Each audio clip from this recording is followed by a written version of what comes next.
Hay una filosofía argentina, un pensamiento riguroso acerca del lugar del hombre en la sociedad. Obras literarias como El Facundo, El Martín Fierro, El Matadero.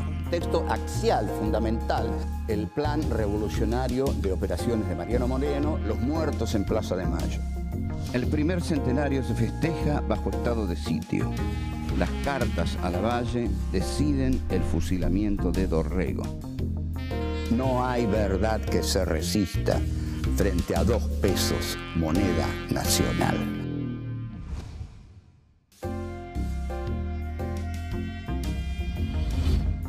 Encuentro 7.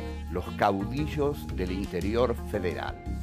1. La proclama de Felipe Varela. 2. La razón occidental y la guerra del Paraguay. 3. El coloniaje doméstico.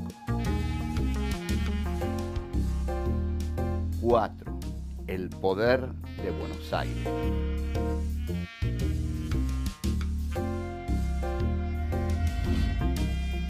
Durante el siglo XIX, los intentos de Buenos Aires por consolidar su hegemonía en el resto del país determinan en las provincias el surgimiento de movimientos de resistencia encabezados por caudillos. Uno de los más importantes es Felipe Varela, el Quijote de los Andes, quien nace en 1821 en Guaycama, provincia de Catamarca. Varela se desempeña como oficial de la Confederación Urquicista y es uno de los que más encarnizadamente defiende la causa del federalismo luego de la victoria de Buenos Aires en la Batalla de Pavón en 1861. Crítico implacable de la Guerra del Paraguay y del gobierno de Mitre, lanza su proclama en diciembre de 1866. Un año más tarde es derrotado por los Taboada en la batalla de Pozo de Vargas y en enero de 1868 da a conocer en Bolivia su manifiesto. Allí plasma los principales lineamientos de su proyecto político bajo el lema «Viva la Unión Americana». Ese mismo año se instala definitivamente en Chile. Enfermo de tisis, muere el 4 de junio de 1870.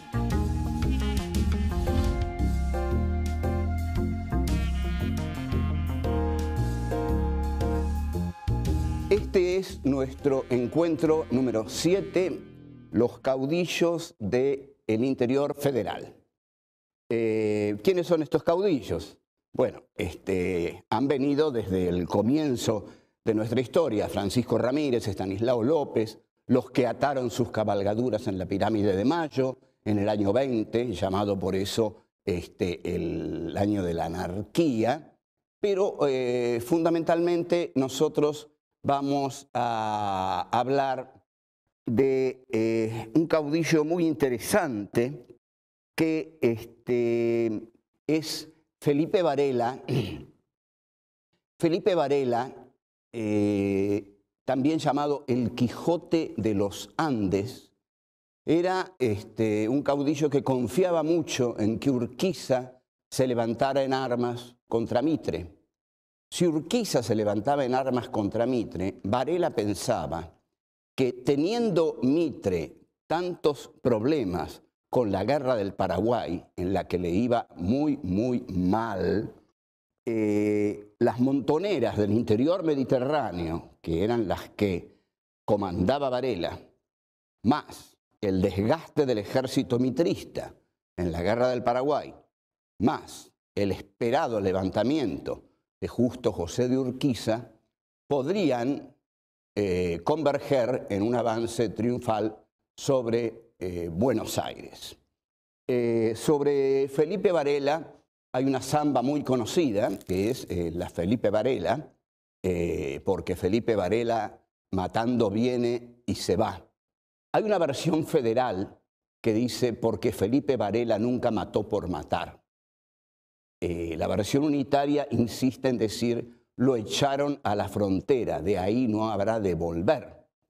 Y la versión federal dice lo echaron a la frontera, seguro que ha de volver. En 1866, Felipe Varela lanza una proclama. Es muy interesante esto porque para esta historia del pensamiento argentino que estamos haciendo, los caudillos federales no tienen grandes textos porque no eran gente ilustrada. No era gente ilustrada. Los que tienen los grandes textos son los hombres de la élite de Buenos Aires, porque son los que reciben la cultura europea, los que leen los grandes libros europeos y escriben en consecuencia los libros que explican cómo hay que complementarse a Europa para que el país salga adelante. En cambio, los caudillos del interior argentino, que son una expresión muy interesante de este país porque no se dieron en otro país, o se dieron muy escasamente, pero aquí hubo grandes caudillos federales, grandes figuras, honestos, guerreros, que han pensado su praxis guerrera, pero la han pensado sin tener detrás a un Adam Smith, por ejemplo. Cuando Juan Bautista Alberdi escribe sus estudios económicos, los estudios económicos de Juan Bautista Alberdi son casi una glosa de la riqueza de las naciones de Adam Smith. Es decir, Alberdi escribe y a través de Alberdi es Adam Smith quien escribe, quien nos está diciendo: nosotros no los queremos a ustedes, los argentinos, como una colonia de Inglaterra. Lo que queremos nosotros con ustedes es comerciar. Después ustedes sean libres. Tengan bandera, tengan puerto, tengan gobierno. Nosotros queremos comerciar. Y bueno, Alberdi, entonces, que ha leído a Adam Smith, destila ese programa, digamos, que básicamente, como dice Smith, Inglaterra tiene que ser el taller del mundo y el resto del mundo tiene que ser el granero del mundo de Inglaterra, tal como la generación del 80, muy orgullosa, va a decir: somos el granero del mundo, que era exactamente lo que Inglaterra quería. Pero Varela, ¿qué tiene que hacer Varela? Tiene que justificar el proteccionismo, porque si Buenos Aires quiere el libre cambio, es porque Buenos Aires va a vivir de la introducción de las mercancías británicas. Si vienen las manufacturas y mercancías británicas, Buenos Aires se enriquece con ellas y le entrega a Gran Bretaña la producción primaria de los campos argentinos, que es una producción primaria que crece fácil, que crece abundante, a la que no hay que agregarle nada. Pero Varela tenía en sus pobres provincias una incipiente industria artesanal que, de haber sido protegida, habría tenido un aceptable desenvolvimiento. Habría hecho de esas provincias, no provincias miserables y pobres, sino provincias con una producción propia, inteligente y totalmente, digamos, autónoma y vendible. Y sobre todo vendible si tenía a Buenos Aires como mercado comprador, que no lo tuvo.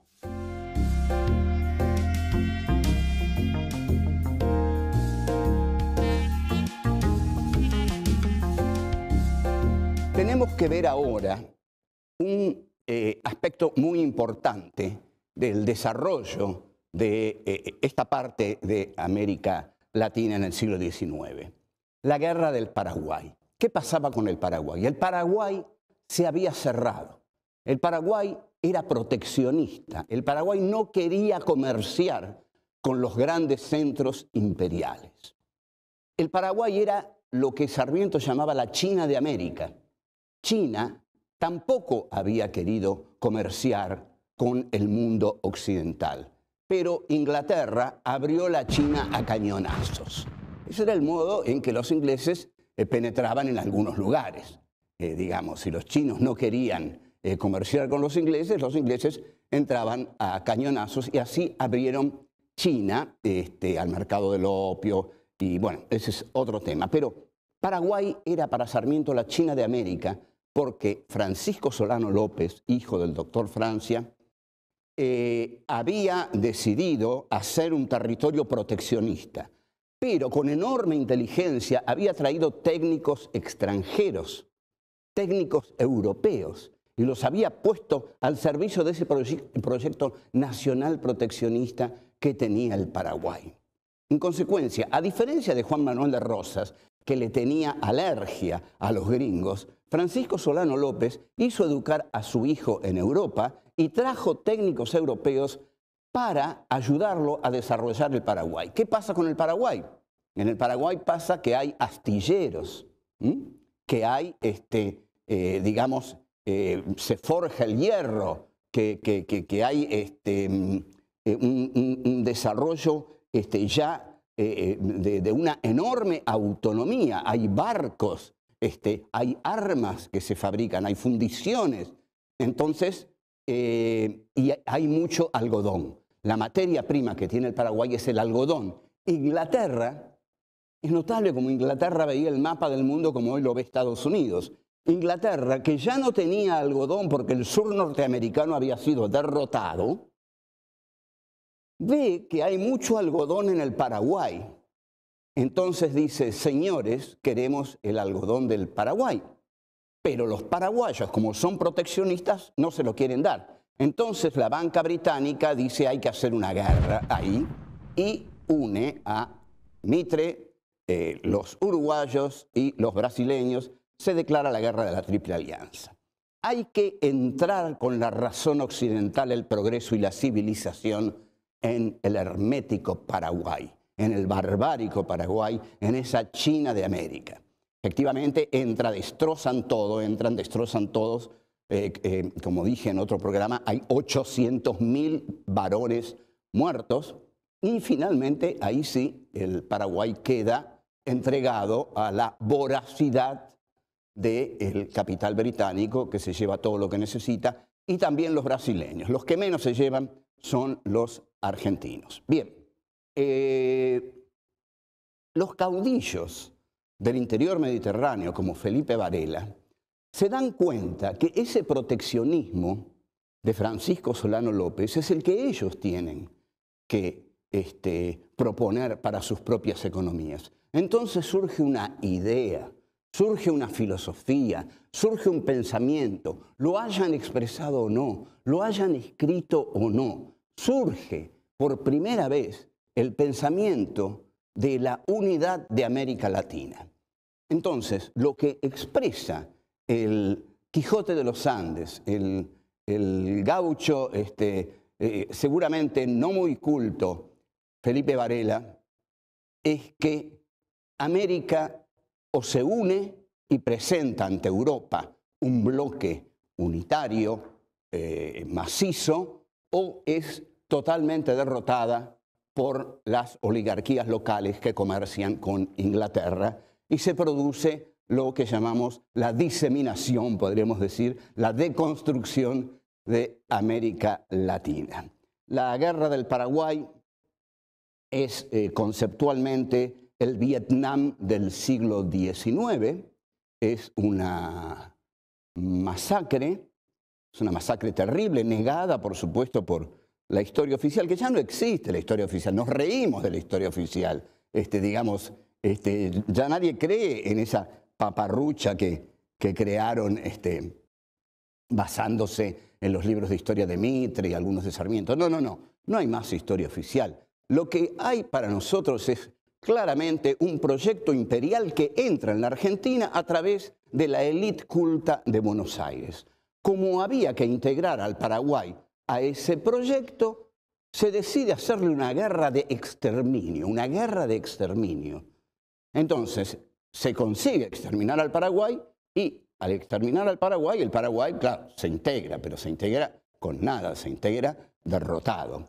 Lo que existe, y esto no es revisionismo histórico, es la racionalidad tecnocapitalista que Heidegger analiza al estudiar a Descartes, que a través del capital británico y a través de la unión de las oligarquías nativas de los países colonizados, derrotan a sus elementos autónomos a sus elementos barbáricos para ellos, es decir, todos los caudillos y todos la gente del interior, y son las élites, es decir, las clases cultas de las grandes ciudades, las que imponen su poder sobre el resto de la nación para comerciar con el imperio.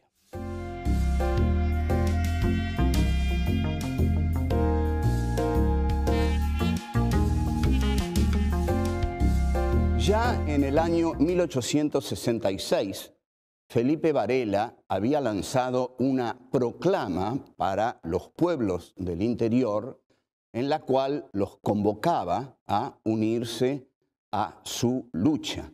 Esa proclama, en uno de sus párrafos decisivos, decía: ser porteño, ustedes observen la claridad conceptual con que se expresa Varela. Ser porteño es ser ciudadano exclusivista y ser provinciano es ser mendigo sin patria, sin libertad, sin derecho. Lo leo de nuevo. Ser porteño es ser ciudadano exclusivista y ser provinciano es ser mendigo sin patria, sin libertad, sin derecho. Este lenguaje lo va a retomar José Hernández en el Martín Fierro, este lenguaje de dureza frente a Buenos Aires, en que Martín Fierro, para expresar a los gauchos, le dice a los puebleros cómo se siente el gaucho ante el poder de Buenos Aires. Luego de esta proclama, Felipe Varela, en un paso más ambicioso, conceptualmente más ambicioso, yo creo que el manifiesto de Felipe Varela es uno de los textos más importantes del pensamiento argentino, aunque muchos me digan, pero si ese era un caudillo ignorante, no tiene nada que ver, no tiene nada que ver. Lo que él expresa ahí es una realidad fundante de este país. Va a desarrollar esa proclama en el famoso manifiesto de Felipe Varela. En ese manifiesto, Varela, igual que Bolívar, propone el proyecto político-filosófico de la Unión Americana.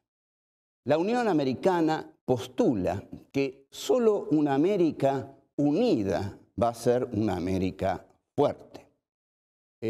No en vano, la diplomacia británica y las élites dominantes en cada uno de los países de América Latina se opuso a este proyecto, y así es lo que determina que se produzca esta, como dije, diseminación, deconstrucción o, como se solía decir, balcanización de América Latina. Felipe Varela habrá sido un gaucho ignorante, pero había leído a Juan Bautista Alberdi. Lo había leído muy bien a Juan Bautista Alberdi, porque lo cita varias veces y lo utiliza muy adecuadamente.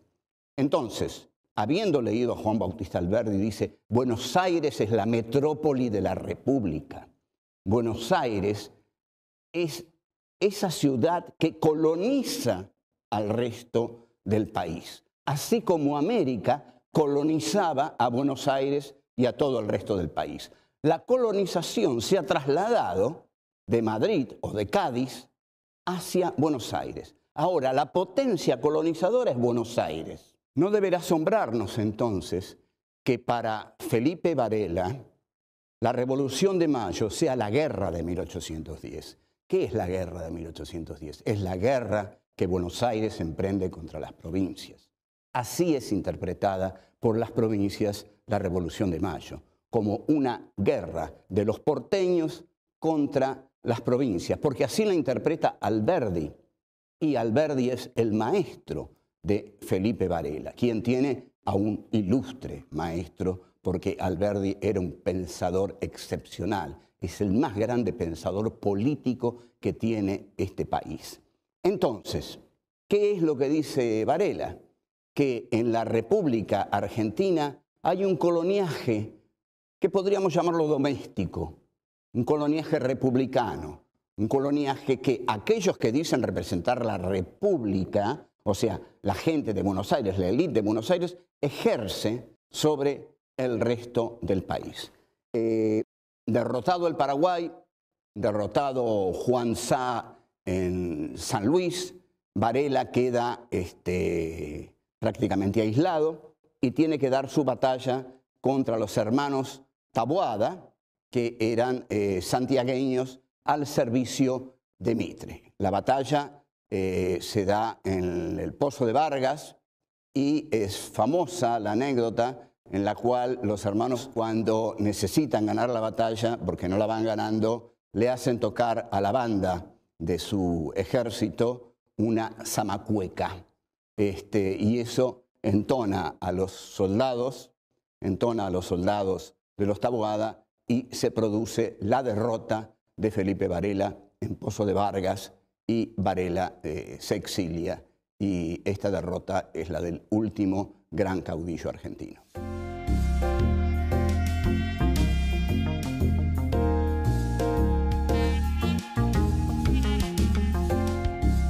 Esta interpretación que nosotros estamos dando de nuestra historia y del pensamiento de nuestra historia es precisamente la interpretación compleja, no es la interpretación simple.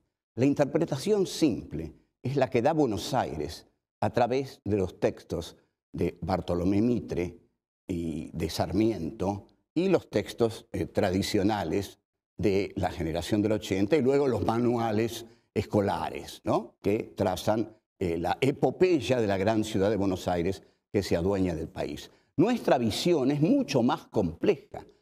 No es revisionista. Nosotros no queremos revisar esa historia porque esa historia está muerta. Esa versión de la historia está muerta. No la queremos revisar. Hemos ido mucho más allá. No queremos revisar un cadáver, como es la versión liberal de la historia. Lo que queremos es instituir, establecer, trazar una interpretación compleja de nuestra historia, que abarque todo nuestro país y que le dé peso a todos los sectores que realmente lo tuvieron en la constitución de este país, aún a los derrotados, porque lo que se ha contado es la historia de los vencedores. Y la historia de los vencedores, si no contamos la historia de los vencidos, estamos contando solamente una parte, la que siempre se cuenta, la de los que ganaron. Ahora, hubo otros hombres como Navarro Viola, Guido Spano, los llamados los hombres de Paraná,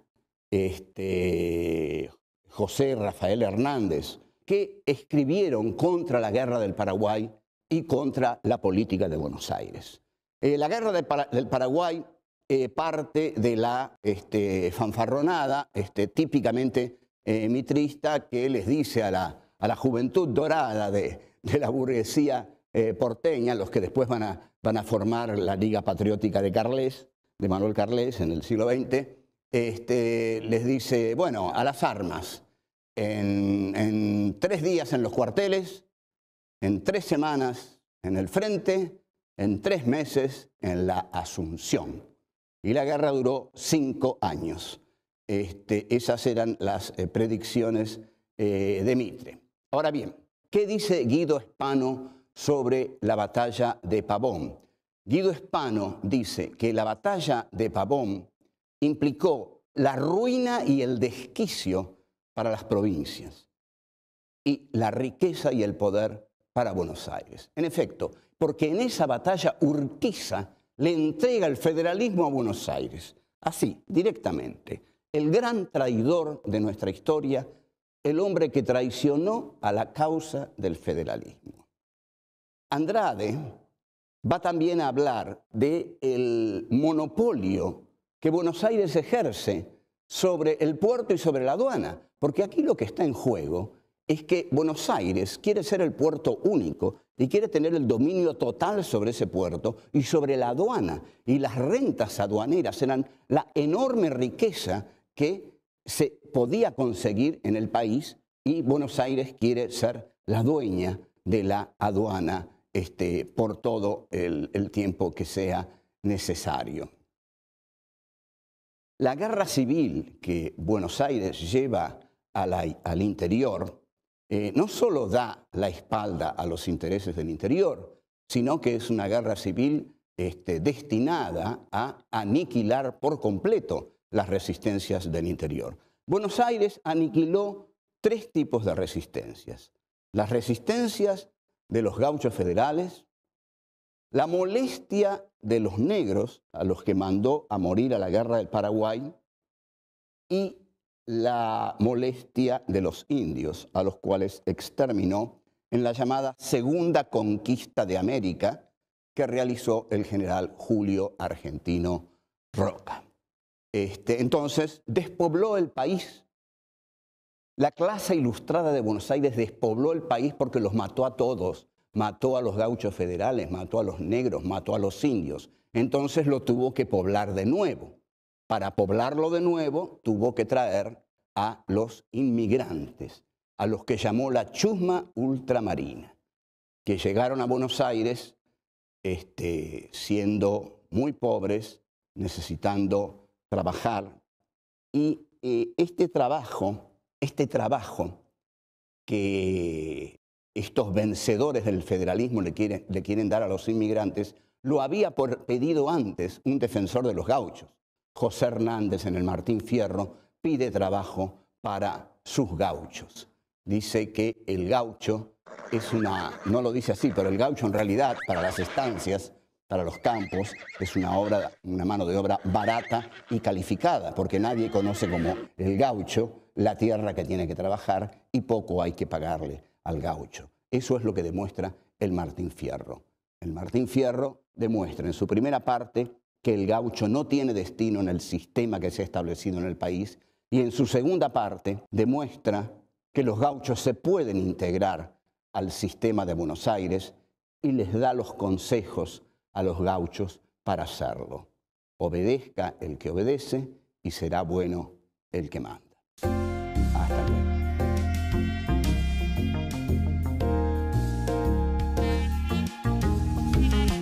Lo que hay para nosotros es claramente un proyecto imperial que entra en la Argentina a través de la élite culta de Buenos Aires. La guerra del Paraguay es conceptualmente el Vietnam del siglo XIX.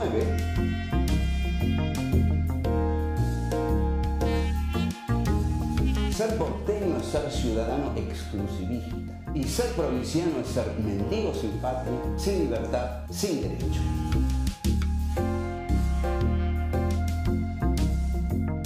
Esta interpretación que nosotros estamos dando de nuestra historia y del pensamiento de nuestra historia es precisamente la interpretación completa, no es una interpretación simple.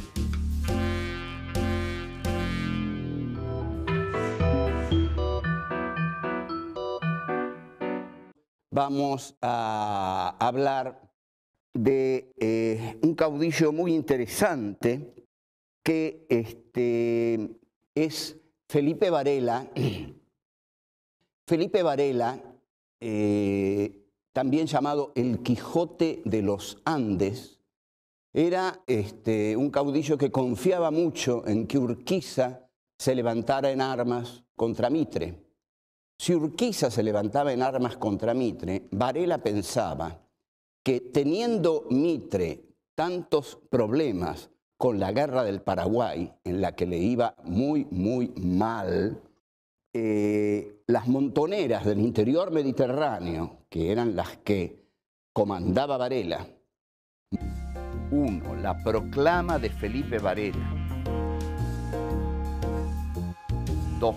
La razón occidental y la guerra del Paraguay. 3. El coloniaje doméstico. 4. El poder de Buenos Aires.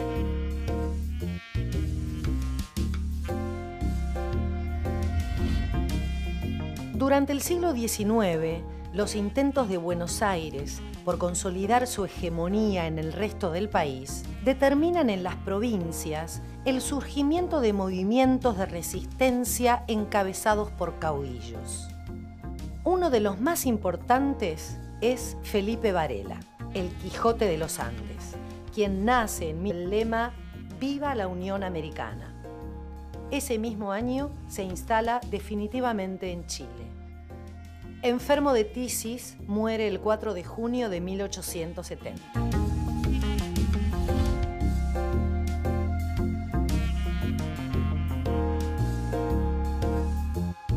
Este es nuestro encuentro número 7, los caudillos del interior federal. ¿Quiénes son estos caudillos? Bueno, han venido desde el comienzo de nuestra historia: Francisco Ramírez, Estanislao López, los que ataron sus cabalgaduras en la Pirámide de Mayo en el año 20, llamado por eso el año de la anarquía. Pero fundamentalmente nosotros... 1821 en Guaycama, provincia de Catamarca. Varela se desempeña como oficial de la Confederación Urquicista y es uno de los que más encarnizadamente defiende la causa del federalismo luego de la victoria de Buenos Aires en la Batalla de Pavón en 1861. Crítico implacable de la Guerra del Paraguay y del gobierno de Mitre, lanza su proclama en diciembre de 1866. Un año más tarde es derrotado por los Taboada en la batalla de Pozo de Vargas y en enero de 1868 da a conocer en Bolivia su manifiesto. Allí plasma los principales lineamientos de su proyecto político bajo el... Hay una filosofía argentina, un pensamiento riguroso acerca del lugar del hombre en la sociedad. Obras literarias como El Facundo, El Martín Fierro, El Matadero. Texto axial, fundamental, el plan revolucionario de operaciones de Mariano Moreno, Los muertos en Plaza de Mayo. El primer centenario se festeja bajo estado de sitio. Las cartas a Lavalle deciden el fusilamiento de Dorrego. No hay verdad que se resista frente a 2 pesos, moneda nacional.